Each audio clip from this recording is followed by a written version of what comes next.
आपका नाम नहीं आया अभी, उसके बाद बिजनेस लेनी है। आउज़ुबिल्लाहिमिनश्शैतानिर्रजीम बिस्मिल्लाहिर्रहमानिर्रहीम। मैडम, इससे पहले मैं अपनी बात करूं, मैं एक चीज़ याद करा दूं मैडम कि आज तकरीबन 3.5 महीने हो चुके हैं इमरान खान साहब को कैद तन्हाई में।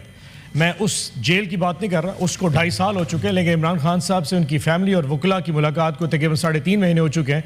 मैडम, बावर ये कराना है कि वक्त गुजर जाएगा, ये यादें रह जाएंगी, और ये 3.5 महीने की जो घड़ी चल रही है ये इंशाल्लाह हमारे सीने में, हमारे दिलों पर लिखी जा रही है। अल्लाह न करे वो वक्त आए जब ये 3.5 महीने हमें उस वक्त याद रहें। पर निज़ाम को ये याद रखना चाहिए कि सीने में हमारे ये चीज़ जो है ना, ज़ख्म अभी तक हमें याद है। मैडम, एक सबसे बड़ा इशू यकीनन गुल प्लाजा का इशू बहुत बड़ा साना है, तीरा ऑपरेशन भी बहुत बड़ा साना है, लेकिन उससे बड़ा एक नेशनल क्राइसिस जो इस वक्त पाकिस्तान में आ रहा है वो है गंदम का। मैंने आज से तकरीबन कोई 10 महीने पहले मार्च 2025 में एक तकरीर की थी, और उस वक्त मैंने हुकूमत पंजाब पे तनकीद की थी कि आप इस वक्त गंदम परचेज़ नहीं कर रहे पंजाब के किसानों से, इसकी वजह से क्राइसिस आएगा। और हुआ ये कि अप्रैल में जिस वक्त गंदम आई थी उस वक्त हुकूमत पंजाब ने गंदम लेने से इनकार कर दिया, और उस वक्त के जो किसान हैं उन्होंने गंदम 2000 रुपये मन के हिसाब से गंदम अपनी बेच थी। पूरा पंजाब का किसान बर्बाद गया, लुट गया, लेकिन हुकूमत पंजाब ने एक बोरी गंदम की नहीं परचेज़ की, और उसका आज नुकसान क्या। लेकिन उसके साथ अल्टरनेटिव क्या किया, इन्होंने प्राइवेट इन्वेस्टर्स को अलाउ कर दिया कि आप गंदम स्टॉक कर दें। सो गवर्नमेंट गंदम स्टॉक नहीं करेगी, प्राइवेट इन्वेस्टर्स स्टॉक करेंगे फ्लोर मिलों के अलावा। उनको बैंक से लिमिट्स भी दे दी, और मेजॉरिटी जो लोग प्राइवेट इन्वेस्टर्स थे वो हुकूमती बेंच पे जो बैठे लोग हैं इनके रिश्तेदार थे, इनको अलाउ कर दिया, और इन्होंने कम अज कम हुकूमत पंजाब से 2 गुना ज्यादा गंदम स्टॉक कर ली। मैडम, उसका नुकसान, मैडम स्पीकर, आज क्या मेरे चेयरमैन साहिबा, वो नुकसान क्या हुआ। आज 1 जनवरी 2026 को इस वक्त पंजाब में गंदम का रेट 5000 रुपया मन हो चुका है। यानी कि किसान को 2000 रुपये मन मिले थे, लेकिन जिस इन्वेस्टर ने, इस गवर्नमेंट के जो मंजूर नजर अफराद थे जिन्होंने गंदम स्टॉक की थी, आज 5000 रुपये मन के हिसाब से गंदम बेच रहे हैं। 6100 रुपये मन के हिसाब से पंजाब में आटा बिक रहा है। और ऊपर से सबसे बड़ा जो जुल्म है, इन्होंने खैबर पख्तूनख्वा पे और बलूचिस्तान पे पाबंदी लगा दी है कि पंजाब से गंदम और आटा दोनों नहीं जा सकता। इस वक्त खैबर पख्तूनख्वा में जो गंदम का रेट है मैडम, वो 6200 रुपया और 7000 रुपये मन के हिसाब से आटा बिक रहा है, और बलूचिस्तान में जो गंदम है वो 6500 रुपये मन और 7200 रुपये मन के हिसाब से बलूचिस्तान में आटा। ये कौन सा पंजाब है, ये कौन सा निज़ाम है, ये कौन सी फेडरेशन है कि जिसमें जो चीज़ आपके पास उगती है आप दूसरे सूबों को रोक लेते हैं। और इस वक्त आपने अगर 14 रुपए रोटी का जो नारा मारा था, आज पंजाब में 32 रुपए के हिसाब से रोटी बिक रही है। यानी कि जितना नफा था वो सारा आपकी जेब में चला गया, आपके मंजूर नजर अफराद जिन्होंने गंदम स्टॉक थी उनके जेब में चला गया। गवर्नमेंट ने गंदम स्टॉक नहीं की, किसान लुट गया, लेकिन आपकी सस्ती रोटी का ख्वाब पूरा नहीं हो सका। इस वक्त सबसे बड़ा क्राइसिस पंजाब में है कि गंदम अवेलेबल नहीं है, आटा नहीं मिल रहा, दुकानों पे बहुत शॉर्टेज हो चुकी है। आप 100 सफाइयां कर लें, साफ सुथरा पंजाब कर लें, आप सीटीडी से बंदे मरवा लें, आप तजावजात के नाम पे लोगों के घरों छीलें, उनकी दुकानें गिरा दें, उनसे लोगों का पेट नहीं भर सकता। पंजाब की अवाम, खैबर पख्तूनख्वा की अवाम, बलूचिस्तान की अवाम झोलियां उठा के आज गवर्नमेंट ऑफ पंजाब को बद्दुआएं कर रही है। और यकीन जानिए इसका सबसे बड़ा नुकसान हो क्या होगा, आपकी पॉलिसी की वजह से पंजाब में लोगों ने इस वक्त गंदम काश्त नहीं की।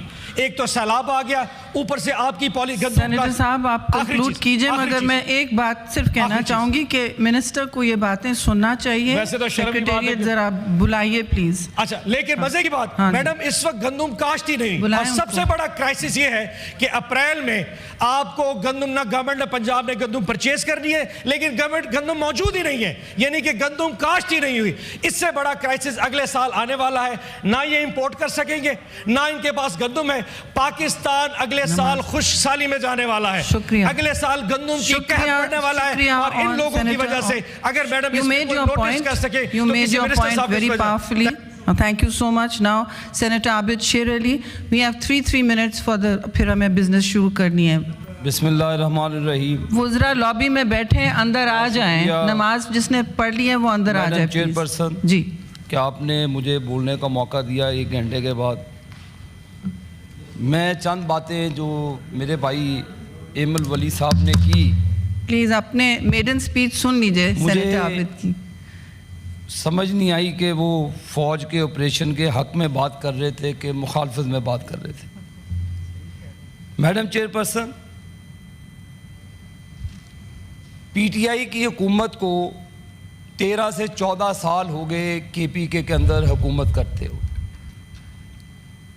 और इनके अरकान, इनके वज़ीर आला, इनकी पूरी जमात अपने सूबे के अमन व अमा को छोड़कर एक कैदी को उसके मामलात को देखने के लिए पूरे वसाइल सूबे के एक बंदे के लिए इन्होंने वक्फ करके रख दी।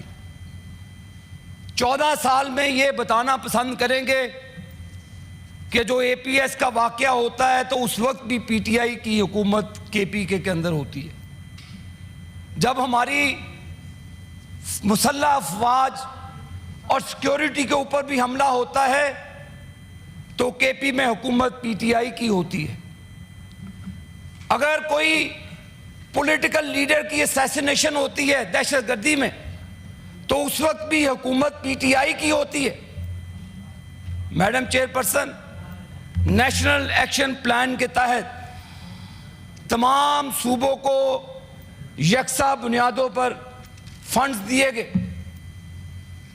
मेरा सवाल आपके तवज्जुह से उन हुक्मरानों में है कि 13-14 सालों में आप अपने केपीके के अंदर अमन कायम नहीं कर सके।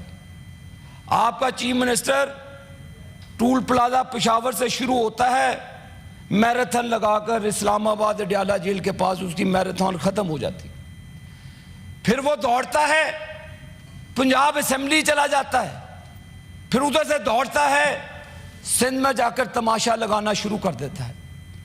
क्या वो जवाब देना पसंद करेगा कि केपीके की आवाम जो दहशतगर्दी की भेंट चढ़ गई, जो 5 बजे के बाद पेशावर में एक आम आदमी सुख का सांस नहीं ले सकता और इनके चीफ मिनिस्टर अपनी स्क्वाड के साथ पूरे पाकिस्तान का चक्कर काटते फिरते हैं जैसे फंड्स इनके घर से आए हैं? क्या वो पाकिस्तान की आवाम के फंड्स नहीं है? यह जवाब देना पसंद करेंगे कि अगर दहशतगर्द अफगानिस्तान की टेरिटरी से आकर हमारी फौज के ऊपर हमला करता है तो ये उसके हक में बयान देते हैं? क्या इनको जवाबदेह नहीं होना चाहिए? क्या मुल्क इनकी वो मैं फिर मेरे से कोई बात निकल जाएगी, इनकी बकबक सुनने के लिए नहीं है कि तमाम पॉलिटिकल लीडरशिप को गालियां दें यहां पे बैठकर?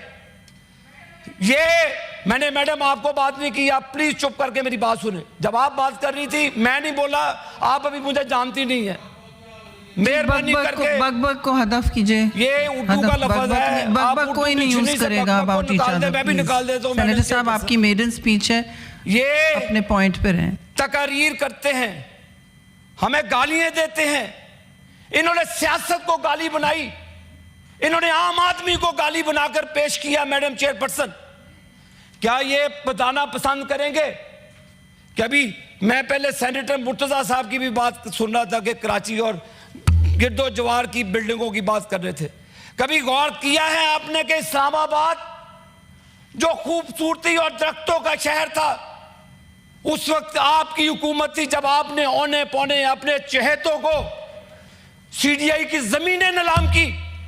क्या आप इसका जवाब देना पसंद करेंगे पाकिस्तान की आवाम को? क्या आपकी झूठ पर मबनी सियासत पाकिस्तान की तबाही का मौजब बन गई? पाकिस्तान में बदतहजीबी आप लोगों ने इंट्रोड्यूस कराई। आप फैमिलियां जाती हैं तो आप गालियां देते हैं, आप अपनी मां बहन की तरफ बात आए तो आप यहां पर लड़ाइयां करते हैं। आपकी मां बहन आपकी है, बाकियों की मां बहन बेटियां किसी की बेटियां नहीं है। उस वक्त ये बोलती जब मैडम चेयरपर्सन मोहतरमा मरियम नवाज शरीफ साहिबा का कराची में दरवाजा तोड़ा गया, उस वक्त इनकी गैरत कहां थी? उस वक्त ये कहां थी जब फरियाल तालपुर साहिबा को